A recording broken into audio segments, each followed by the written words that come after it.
L'actualité, c'est aussi le passage de la tempête Berthe en Auvergne-Rhône-Alpes. Les rafales jusqu'à 143 km/h ont fait des dégâts. Des toitures ont été arrachées. L'une des lignes de TER les plus fréquentées de France entre Saint-Étienne et Lyon a été interrompue.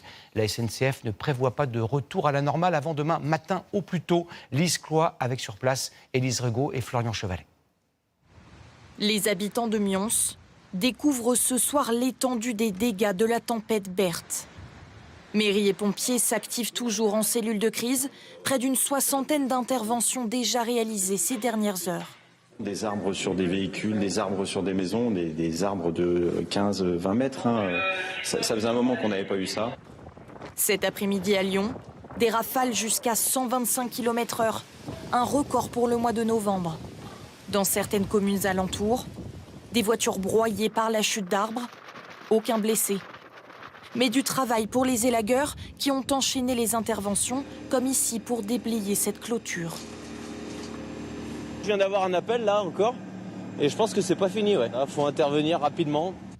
À quelques kilomètres sur l'A47, la remorque de ce poids lourd a même été renversée par la violence du vent. D'abord en équilibre, le camion a finalement basculé. Le vent a aussi attisé les flammes de cet incendie à Anse, au nord de Lyon. Échafaudage, station essence. Le vent complique les déplacements. Impossible de continuer à pédaler. Et le casse-tête pour les voyageurs du tramway, arrêtés à certains arrêts. Pas un train de dispo, donc après on se dit on va prendre le tram. Bah non. Le bus relais, pour l'instant, j'en ai pas vu, ça fait 20 minutes que j'attends. Ce soir encore, des milliers de foyers restent privés d'électricité. Les passagers d'un train qui reliait Caen à Paris hier après-midi se souviendront longtemps de leur voyage. Leur train s'est arrêté à plusieurs reprises à cause notamment, mais pas uniquement, du vent qui soufflait à 110 km/h en Normandie. Ils ont mis plus de 9 heures pour faire moins de 250 km. Le récit d'Esther Lefebvre et Vincent Abelaneda.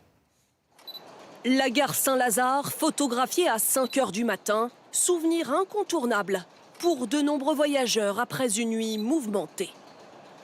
On est arrivé avec 7h15 de retard. Plus de 9 heures de voyage au lieu de 2 heures depuis la gare de Caen. Hier soir, 400 passagers entament un périple vers la capitale à bord du train 3348, disons-le, maudit. 20h30, premier arrêt à cause du vent, des branches sont tombées sur les caténaires. Plus d'électricité, les voyageurs sont plongés dans le noir. Après 3 heures de pause, le train redémarre, mais 8 minutes plus tard, nouvel accident. Sandra nous raconte la suite. Nous sentons un impact en fait. On sent que nous roulons sur quelque chose. On a senti le choc. On apprend après qu'il s'agit de sangliers, d'un troupeau de sangliers. Et le troupeau de sangliers a déclenché un incendie sous la rame numéro 3. L'incendie est vite maîtrisé, mais les passagers doivent être évacués. Par ricochet, les trains suivants sont de nouveau arrêtés pour plusieurs heures et informés des mésaventures du train de tête. Là, vous dites, c'est un film, c'est une caméra cachée, c'est pas possible, quoi. Le contrôleur qui nous faisait les annonces, on entendait à sa voix lui-même qu'il se décomposait au fur et à mesure du temps. C'est vraiment la pure malchance, on va dire. Donc, à part prendre mal en patience, malheureusement, on est obligé de rester calme. Dans les trains concernés par ce retard XXL, les passagers seront dédommagés à hauteur de 200% du prix de leur billet. Vous avez sans doute été surpris 3 jours après des chutes de neige dans de nombreuses régions en découvrant l'incroyable douceur qui a régné aujourd'hui en France. Jeudi dernier, par exemple, il faisait 10,7 degrés à Pau, dans les Pyrénées-Atlantiques. Ce matin, à 6 heures, le thermomètre affichait déjà 26,3 degrés.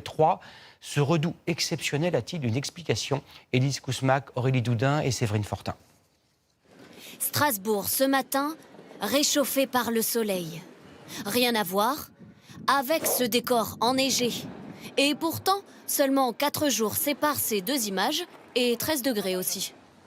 Ça fait bizarre parce qu'il y a 2 jours, on était sous la neige, il faisait hyper froid. Mais on profite du soleil 2 secondes, parce que ça va repartir, je pense. Les températures font le grand écart.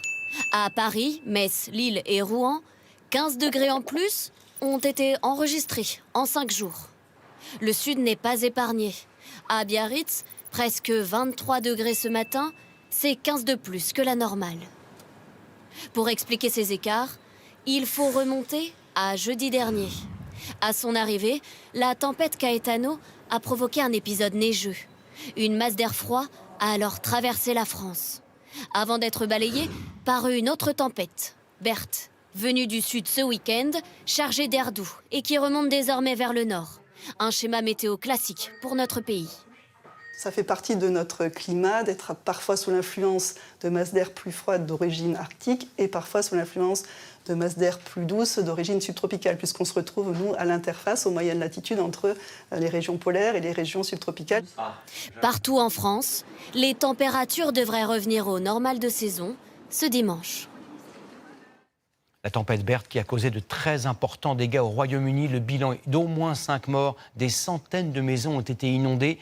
Les services météorologiques et le gouvernement britannique sont accusés de ne pas avoir alerté suffisamment les habitants. Sophie Chevalreau et Alexandre Tocny.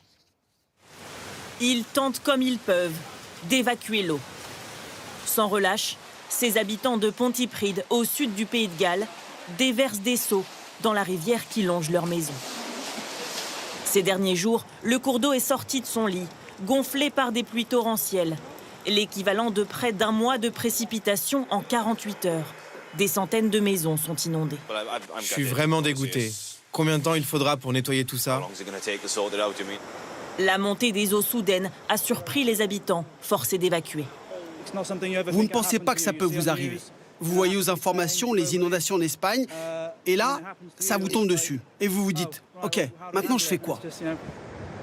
Les intempéries ont touché une large partie du Royaume-Uni. Ici, en Angleterre, les pompiers sont forcés de reculer. L'eau s'engouffre dans les rues de ce centre-ville à une vitesse folle. Des quartiers entiers, sous les eaux. Chez les sinistrés, la colère monte. Vous savez, les murets censés nous protéger ont besoin d'être renforcés. Mais les services publics ne comptent absolument pas mettre de l'argent là-dedans. Et chaque année, on est là à attendre dans la peur d'être inondé dès qu'il pleut et que ça gonfle. Des dizaines de milliers de foyers sont toujours privés d'électricité. La situation reste critique. Des alertes inondations sont encore en vigueur en raison de fortes pluies et de la fonte de la neige tombée ces derniers jours.